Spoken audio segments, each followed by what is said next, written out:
Warangal police commissioner Sanpreet Singh ఆదేశాలతో ప్రశాంత వాతావరణంలో రెండవ దశ పంచాయతీ ఎన్నికలు జరిగాయని కాజీపేట ఏసీపీ పింకిలి ప్రశాంత్ రెడ్డి అన్నారు.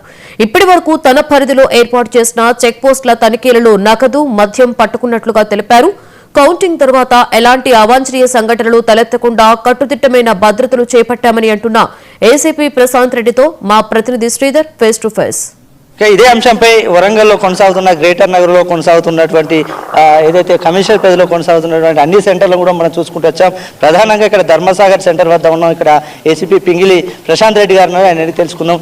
సార్, ఎన్నికల ప్రక్రియ ఎలా కొనసాగుతుంది? ఇప్పటికే ప్రశాంత వాతావరణంలో ఎన్నికలు పూర్తయి ఇక కౌంటింగ్ ప్రారంభమవుతుంది. ఇప్పటివరకు మీరు ఎలాంటి ఇక్కడ సమస్యలు అంటే పబ్లిక్ నుంచి కానీ అటు బయట ఎవరిని సంబంధించిన కానీ ఎలాంటి సమస్యలు వచ్చాయి? పబ్లిక్ ఎలా మీరు మానిటరింగ్ చేశారు? ఈరోజు సెకండ్ ఫేజ్ గ్రామ పంచాయతీ ఎన్నికలు సజావుగా సాగాయి. నాట్ ఓన్లీ ధర్మసాగర్ మండల్, పక్కన్న వేలేరు మండలంలో, హసన్పత్తి మండలంలో కూడా మన కాజీపేట డివిజన్లో జరిగాయి. చక్కగా జరిగాయి. కమిషనరేట్లో ఎక్కడ కూడా ఇలాంటి అవాంఛనీయ సంఘటనలు జరగలేదు.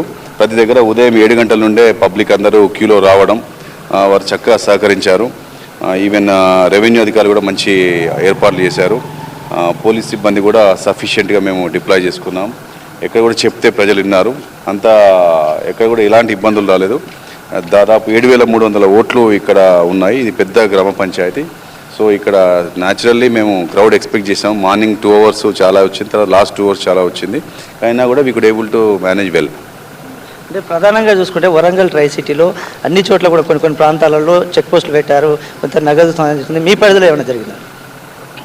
మన పరిధిలో చాలా చోట్ల చెక్ పోస్టులు పెట్టాము. ఫ్లయింగ్ స్క్వాడ్స్ కూడా ఎప్పుడైతే ఎలక్షన్ నోటిఫికేషన్ వచ్చినప్పటి ఫ్లయింగ్ స్క్వాడ్స్ పెట్టాము. తర్వాత చెక్ పోస్టులు పెట్టాము. తర్వాత నైట్ పెట్రోలింగ్స్ బాగా ఇంటెన్సిఫై చేశాము. దీనివల్ల ఏంటంటే కొన్ని అక్కడక్కడ మాకు నగదు దొరికింది, కొంత చాలా వరకు మద్యం దొరికింది. తర్వాత నిన్న ఒక చోట చీరలు పంపిణీ చేస్తున్నట్టు ఒకటి ఇన్ఫర్మేషన్ వచ్చింది. తర్వాత క్యాష్ కొంత ఓటర్లకు ఇద్దామని చెప్పి ప్రలోభ పెట్టే ప్రయత్నం చేస్తుంటే అది కూడా రెడ్ హ్యాండ్ దొరకబట్టడం జరిగింది.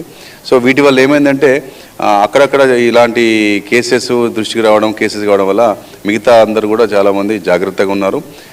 బై అండ్ లార్జ్ పెద్దగా ఓటర్లను ఇన్ఫ్లుయెన్స్ చేయడం కోసం విచ్చలవిడిగా చేసినట్టుగా మా దృష్టికి ఏమీ రాలేదు.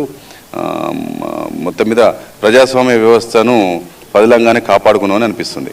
Thank you sir. ఈ విధంగా చెప్తున్నటువంటి అంశం అవుతుంది. మొత్తంగా గ్రేటర్ వరంగల్ నగరంలో పాటు కమిషనరేట్ పరిధిలో జరుగుతున్నటువంటి ఈ పోలింగ్ని అయితే సవ్యంగా సక్రమంగా జరిగించేందుకు సిపి సన్ప్రీత్ సింగ్ ఆధ్వర్యంలో కొనసాగుతుందని చెప్తున్నటువంటి అంశం అయితే వరంగల్ ఉందని చెప్పుకోవచ్చు. ఇది ఇక్కడ తాజా అప్డేట్.